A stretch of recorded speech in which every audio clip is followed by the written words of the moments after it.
السلام علیکم۔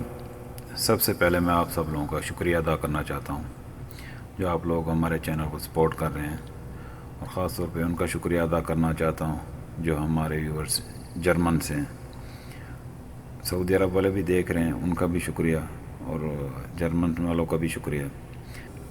آج میرے پاس کہانی ہے ایک وحشی قاتل کی۔ اللہ تعالیٰ اسے جہنم میں ڈالے گا، جو بچوں کے ساتھ زیادتی کر کے قتل کر دیتا تھا۔ یہ بات ہے 2010 کی۔ کویت میں ایک دن بچے کی لاش ملی۔ پوسٹ مارٹم کرایا تو رپورٹ میں افسوسناک خبر آئی، بچے کے ساتھ زیادتی ہوئی، بعد میں گلا دبا کر مار دیا۔ بچے کی عمر 10 سال تھی۔ پولیس والوں کو اور کوئی سراغ نہیں ملا جس سے کارروائی آگے بڑھتی۔ کچھ دن کے بعد ایک اور بچے کی لاش ملی، اس کے ساتھ بھی اسی طرح زیادتی ہوئی اور قتل کر دیا۔ یہ بچہ بھی 10 سال کا تھا۔ پہلا بچہ مصری اور دوسرا بچہ لبنانی تھا۔ پولیس قاتل کی تلاش میں لگی ہوئی تھی کہ ایک اور بچی مردہ حالت میں ملی۔ چیک کیا تو سانسیں باقی تھیں، فوراً ہاسپٹل لے جایا گیا۔ بچی کی جان بچ گئی۔ کچھ دنوں کے علاج کے بعد طبیعت سنبھل گئی۔ بچی بہت ڈری ہوئی تھی، روتی رہتی تھی، کسی سے بات نہیں کرتی تھی، اتنا کہ اپنے باپ سے بھی ڈرتی تھی۔ بس اپنی ماں سے چپکی رہتی اور یہی کہتی، سب گندے ہیں، سب گندے ہیں۔ جب تک بچی کی حالت سدھر نہیں گئی، پولیس والوں نے بیان کے لیے تنگ نہیں کیا۔ پھر بچی نے بتایا مجرم کا حلیہ، اور یہ بھی بتایا کہ وہ شخص مصری ہے۔ اس کے لہجے سے پتہ چلا بچی کو۔ بچی کی عمر 8 سال تھی، لیکن وحشی کو ذرا ترس نہ آیا۔ ایسے لوگ جہنم میں جائیں گے انشاءاللہ تعالی، ان کا ٹھکانہ جہنم میں ہوگا۔ بہرحال بچی جتنا بتا سکتی تھی بتایا، لیکن اس سے بھی کوئی سراغ نہ ملا۔ کچھ دن کے بعد اسی طرح کا ایک اور واقعہ پیش آیا، ایک اور بچے کے ساتھ زیادتی کی۔ جب اس بچے سے پوچھا تو اسی نے بھی جیسے نشانیاں بتائی، اس کا حلیہ بتایا، سیم اسی طرح جیسے اس سے پہلے بچی نے بتایا تھا کہ درمیانہ سائز کا ہے، نہ موٹا ہے نہ پتلا ہے، رنگ بھی پکا ہے اور مصری ہے، اور سامنے کا ایک دانت نہیں ہے، ٹوٹا ہوا ہے۔ اور پھر پولیس والوں نے اس کا اسکیچ بنوایا، اور اس جہنمی آدمی کا انشاءاللہ میں آپ لوگوں کو ایک اس ویڈیو کی اینڈ میں لاسٹ میں اس کے اسکیچ بھی دکھاؤں گا، اور اس کی تصویر بھی ریال والی۔ خیر، اس کا اسکیچ بن گیا، اور کسی طرح سے نا نیوز والوں کو پتہ چل گیا، اس کا اسکیچ انہوں نے نیوز میں دے دیا۔ تو نیوز میں جیسے دیا تو اس کا پولیس والوں کو فائدہ کیا ہونا تھا، الٹا نقصان ہو گیا۔ اس مجرم کو پتہ چل گیا کہ پولیس نے میرا اسکیچ بنا لیا اور میری تلاش میں ہے، وہ چھپ گیا اور بالکل انڈر گراؤنڈ ہو گیا۔ پولیس والے ڈھونڈتے رہے، کچھ نہیں ملا۔ پولیس والوں کو غصہ آ گیا کہ ہم نے یہ بنایا تھا اپنے لیے تاکہ اسے ہم ڈھونڈیں گے، اسکیچ دکھا کے لوگوں سے جا کے پوچھیں گے، پتہ کریں گے کہ اس کو جانتے ہیں۔ انہوں نے چاپ دیا، لوگوں نے کیا پہچان کرنا ہے، مجرم کو پتہ چل گیا، وہ چھپ گیا۔ ان پولیس والوں نے اس پریس والوں کے خلاف قانونی کارروائی کی، اور ان کا آپس میں چلتا رہا داؤ پیچ، اور مجرم کا کہیں کچھ پتہ نہ چلا۔ بات پرانی ہو گئی، 6 مہینے 8 مہینے گزر گئے، لوگ بھی بھول گئے۔ پھر اللہ تعالیٰ کی قدرت دیکھیں، ایک بندہ ہے جس کے کوئی اس کے سے لینا دینا نہیں ہے، نہ کسی کو جانتا ہے۔ اس کا ایک بیٹا 12 سال کا تھا، یہ بچوں والے جم میں جاتا تھا، وہاں ایکٹیویٹی ہوتی تھی، پریکٹس وغیرہ ہوتی تھی، تو یہ ہمیشہ جاتا تھا وہاں پہ۔ ایک دن اپنے باپ سے کہتا ہے کہ پاپا آج اب میرے ساتھ چلیں، ساتھ میں آئیں گے۔ تو اس کے باپ نے پہلے انکار کیا، بچے نے جیسے کیسے منا لیا کہ نہیں آپ میرے ساتھ چلیں، میرا دل ہے۔ تو والد بھی مان گیا، چلو ٹھیک ہے۔ جب اس کا والد گیا، بچے کے ساتھ میں گیا، اور بچہ تو جم میں چلا گیا، اور وہ اس کا جو والد ہے وہ باہر بیٹھ گیا۔ جیسے ہی اس کے بچے نے اپنا جیسے جو ٹائمنگ ہوتی تھی اسے پورا کر کے اپنے پریکٹس کر کے واپس باہر نکلا، تو اس کے والد نے اپنے بچے کو دیکھا کہ جب جا رہا تھا تو ٹھیک تھا، ابھی تھوڑا نروس ہے اور غصے میں بھی ہے، اور اس کا تھوڑا نارمل نہیں لگ رہا ہے۔ تو بیٹے سے پوچھتا ہے بیٹا کیا ہوا، ناراض ہو، کسی سے جھگڑا ہوا، کچھ ایسی بات ہے تو بتاؤ کیا ہوا۔ تو بیٹے نے بتایا نہیں جھگڑا کسی سے نہیں ہوا، وہ جو ہمارا ٹرینر ہے نا وہ مجھے ایسے عجیب حرکتوں سے ہینڈ لگا رہا تھا اور مجھے پکڑ رہا تھا اور ایسے کر رہا تھا، چھیڑ رہا تھا مجھے۔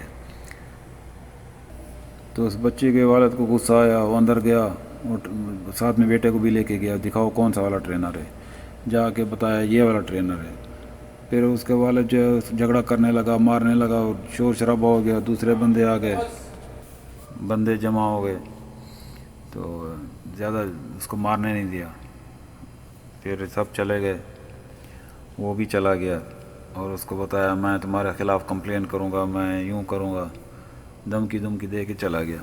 گھر گیا، دوسرے دن اپنے دوست کو بتاتا ہے، دوست اس کا پولیس میں تھا، دوست کو بتاتا ہے کہ یار میرا بیٹا ادھر جم میں گیا تھا تو ایک بندہ تھا میرے بیٹے کو چھیڑ رہا تھا، میں نے تو بہت کوشش کی اس کو مارنے کے لیے لیکن بندے آ گئے، ہمیں چھڑوا دیا اور زیادہ نہیں ہوئی، زیادہ جھگڑا نہیں ہوا۔ اور اس کا دوست پولیس میں تھا لیکن پولیس میں CID میں تھا، وہ بھی اس کیس پہ کام کر رہا تھا۔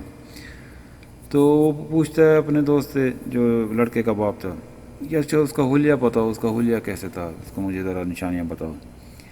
تو اس بندے نے بتایا ایسے تھا، کالا تھا تھوڑا، یعنی نہ کالا زیادہ، براؤن کلر تھا اس کا، موٹا بھی نہیں ہے جیسے نہیں، درمیانہ قسم کا ہے، اس کا ایک سامنے کا دانت بھی ٹوٹا ہوا ہے، اور اس کا حلیہ ایسا بتایا۔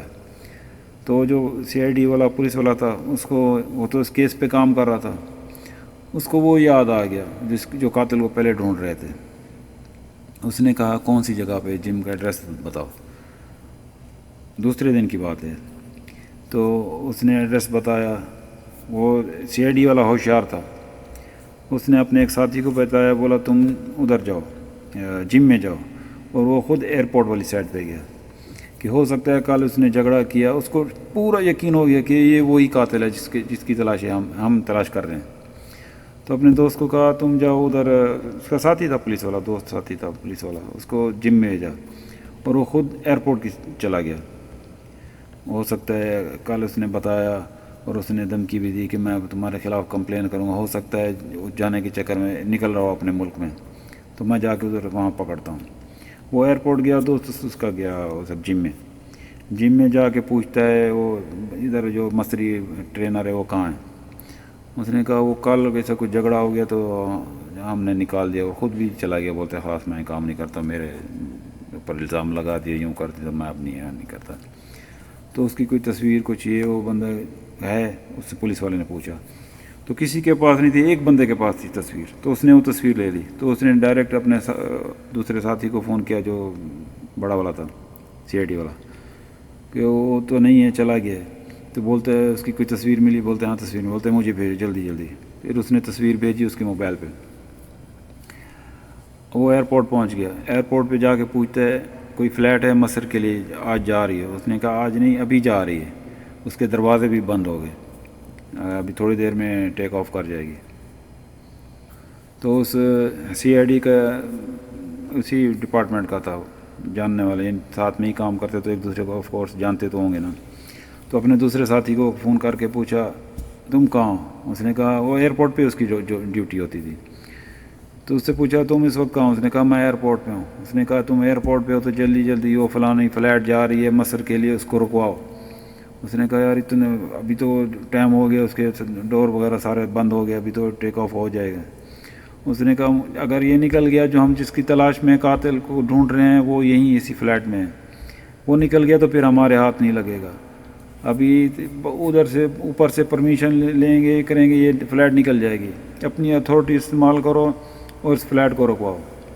پھر اس بندے نے اپنی اتھارٹی استعمال کر کے اس فلیٹ کو رکوایا اور دونوں گئے اس کے اندر، فلیٹ کے اندر دروازہ کھلوایا، گئے اس کے اندر اور فوٹو لے کے ڈھونڈ رہے ہیں فلیٹ کے اندر۔ پھر وہ جناب مل گیا، کرسی پہ بیٹھا ہوا تھا، جب جیسے اس کی فوٹو دیکھی جو جم میں سے فوٹو ملی اور وہ بندہ سیم تھا، انہوں نے پکڑ لیا۔ جیسے انہوں نے پکڑا تو اسے پتہ چل گیا، انہوں نے کہا بھی مارو نہیں مجھے، میں سب بتاتا ہوں، میں سب کچھ بتاؤں گا۔ اس کو تھانے لے کے گئے، پوچھ تاچھ کی، اس نے پھر سب بتایا، ایک ایک کر کے بتایا کہ وہ جو پہلے 2 بچے قتل ہوئے تھے وہ میں نے کیا تھا، اس بچی کے ساتھ زیادتی میں نے کی تھی، اس کے بعد اور بچے کے ساتھ زیادتی میں نے کی تھی۔ پھر اس نے وہ والے انکشاف بھی کیے جو پولیس ریکارڈ میں نہیں تھے. اس نے تقریباً کوئی 15-20 بچوں کے ساتھ زیادتی کی ہوئی تھی. اور کچھ لوگ جو ہے کمپلین نہیں کی، ابھی ہماری بدنامی ہو جائے گی، اب لوگوں کو پتہ چل جائے گا، بچوں کو پتہ چل جائے گا ہمارے بچے. اور پہلے بھی نے سارا اعتراف جرم کر لیا اور وہ بھی بتایا جو ریکارڈ میں نہیں تھے. تو پولیس والے اس کو جیل لے گئے. وہاں پہ پھر اس کے اوپر کیس چلا، 2 سال تقریباً اس کے اوپر کارروائی ہوتی رہی. اور جب بھی عدالت میں جاتا، جو لوگوں کو جن لوگوں کو پتہ چلا ہمارے بچوں کے ساتھ زیادتی ہو اور یہ والا ہے، وہ لوگ سارے باہر اسی عدالت کے سامنے آ جاتے اس چکر میں کہ اس کو چھوڑیں. ہم ابھی سے اتنے غصے میں تھے کہ اس کو مارنے پہ آ جاتے تھے کہ یہیں پہ جان لے لیں. بہرحال اس کے اوپر کیس چلا، 2 سال کے اندر اس کو کمپلیٹ کیا. پھر اس کے اوپر سخت سزا ہوئی، سزائے موت دی گئی. پھر اس کے اوپر عمل ہوا اور اس کو سزائے موت دے دی گئی. اللہ تعالیٰ اس جہنمی کو جہنت کے نچلے درجے میں ڈالے انشاءاللہ.